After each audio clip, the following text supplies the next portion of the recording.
So I've seen a lot of comments in my Facebook and TikTok, especially where people kept saying, "Oh, these people are hunters. They are hunters. They are hunters." You know, everybody keeps saying they are hunters, especially the northern brothers, right? That even one said that they are licensed hunters who use den gun.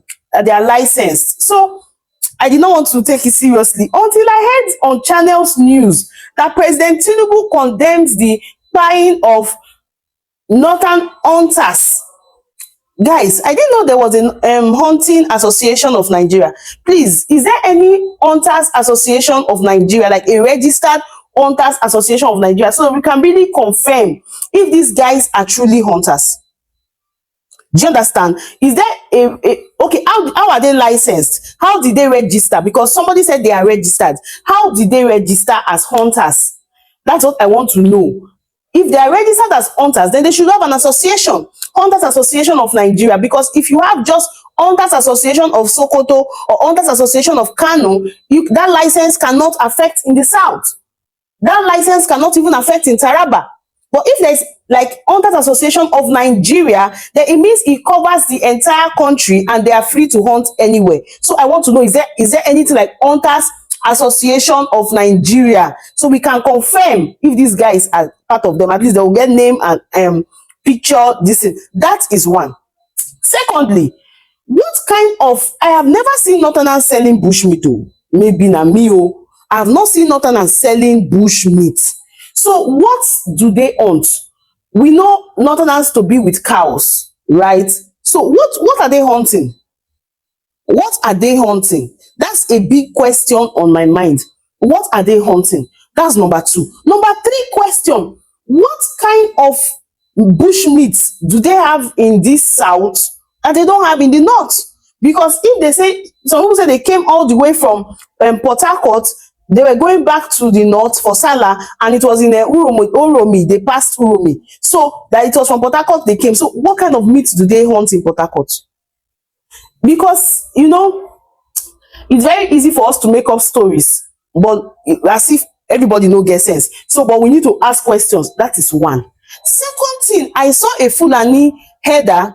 This particular guy, he has been going viral everywhere. And the guy said that did you know that 95% of the Fulanis that you are seeing in your village, we always used to pay your traditional rulers for 3 to 5 months? Just know that you guys don't know anything about it. If it is just to any cross, Fulanis that you can see in your village, or any Fulanis that can spend like 1 to 3 or 5 months in your village, I see it to go, they used to pay your traditional rulers. So we used to pay them money before they would allow us to stay like 1 to 3 months in their place. So you heard it. He said if you see any Fulani herdsman in your community for 3 to 5 months, know that they have paid. So that's one. Now you people should take note that any person you see carrying cows in your community, don't just think that, oh, they just came to invade your privacy. They have taken permission. That is one. Number two, carrying cows to pass is different from carrying cows to feed on somebody's farm. Because this is what has been causing issues in Benue. This is what has been causing issues in different parts of the country. They are not saying that cows are passing, that is a problem. No. In fact, people are turning to dislike the cows or the cow business because of what people are doing to them. So now the question should be, did you pay for the village? Like when you pay to the ruler, you told the ruler that you are now entitled to enter anywhere in the village and do whatever you like. Did you pay for the people that are buying? Or it is not the same people that come there to graze that do you understand? If it is an empty land where somebody has not farmed, right? Then you have grass.